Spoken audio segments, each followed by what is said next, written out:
రాజధాని అమరావతి ప్రాంతంలో రవాణా పరంగా అదేవిధంగా ఆర్థిక అభివృద్ధిలో ప్రధాన పాత్ర పోషించనున్నటువంటి కాజా గొల్లపూడి బైపాస్ రోడ్డుకు ప్రత్యేకత ఉంది. వాస్తవానికి రాష్ట్ర ప్రభుత్వం రానున్న కాలంలో అమరావతి ప్రాంతంలో రోడ్లకు సంబంధించి టాప్ ప్రయారిటీ ఇస్తూ కోట్లాది రూపాయలు ఖర్చు చేసినప్పటికీ ప్రస్తుతం అందుబాటులో రానున్నటువంటి ఈ రోడ్డుకు ప్రత్యేకత ఉంది. రాజధాని నగర ప్రాంతంలో చేపట్టబోయేటువంటి రోడ్ల నిర్మాణాలన్నీ గ్రిడ్ విధానంతో చేపట్టబోతూ ఉన్నారు. ఉదాహరణకి E1 నుంచి E16, అదేవిధంగా N1 నుంచి N15 వరకు. ఇక చిన్నకాకాని గొల్లపూడి మధ్య నిర్మాణం జరుగుతున్నటువంటి ఈ బైపాస్ రోడ్డు అనేటువంటిది అమరావతి రాజధాని ప్రాంతంలో 12 చోట్ల క్రాస్ అవుతుంది. కానీ వాటిలో E4, E9, E11, E12, E14 చోట్ల మాత్రం ఎలాంటి ఫ్లైఓవర్ నిర్మాణం చేపట్టలేదు.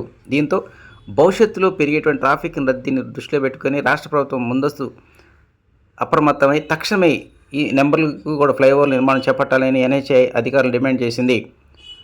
వాస్తవానికి ఈ బైపాస్ రోడ్ అనేటువంటిది కొన్ని చోట్ల పూర్తి స్థాయిలో నిర్మాణ పనులు పూర్తవుతున్నప్పటికీ అలైన్మెంట్కు సంబంధించిన మాత్రం రాష్ట్ర ప్రభుత్వం రాజీ పడకుండా ఫ్లైఓవర్ నిర్మాణానికి సంబంధించి డిమాండ్ చేస్తూ వస్తుంది.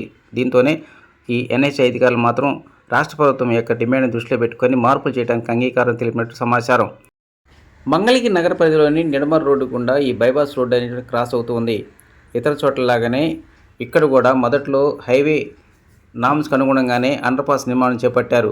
కానీ ఈ నిడమర్ రోడ్డు అనేటువంటిది పడమర నుంచి తూర్పుకు రోడ్ నెంబర్ 15గా అనుసంధానం చేస్తూ భవిష్యత్తులో 200 అడుగులు విస్తరణ చేసిన నేపథ్యము, అదేవిధంగా ట్రాఫిక్ రద్దీని దృష్టిలో పెట్టుకుని తక్షణమే ఈ అండర్పాస్ను కూడా విస్తరించాల్సిన అవసరం ఉందని రాష్ట్ర ప్రభుత్వం హైవే అధికారులను డిమాండ్ చేసింది.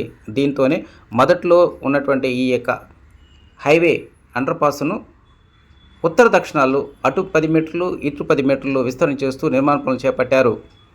రాష్ట్ర ప్రభుత్వం డిమాండ్ చేస్తున్నటువంటి విధంగానే మిగిలిన చోట్ల కూడా ఈ బైపాస్ రోడ్డు మీద ఫ్లైఓవర్ నిర్మాణానికి త్వరలోనే హైవే అధికారులు పనులు చేపట్టనున్నారు. అయితే కొత్తగా ఈ నిర్మాణ పనులు చేపడుతున్నటువంటి కారణంగా ఈ బైపాస్ రోడ్డు పూర్తి కావడానికి మరికొంత సమయం పట్టే అవకాశాలు ఎక్కువగా ఉన్నాయి.